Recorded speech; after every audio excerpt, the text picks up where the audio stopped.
Today was not a normal match. I was absolutely dominating the lobby. Before I even realized, I already had 18 kills. That's why I thought I have to record this match. When I walked around the house and I unexpectedly saw a person, I just bravely scared for a second.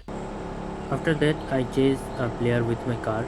I don't know what can I say about that. He played an impressive move. When he realized I had no intention to let him go, he rushed into the zone.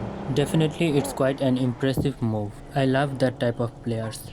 Then I killed 3 bots one by one. After ranking up, bots are very rare for this moment. I hit a person with my car and killed him. I was so busy going for the kills. My full focus on the enemy. That's why I forgot everything, my health, about the zone. When I realized it was already too late, I had nothing left. Even though I lost, 26 kill and 200 XP made it worth it.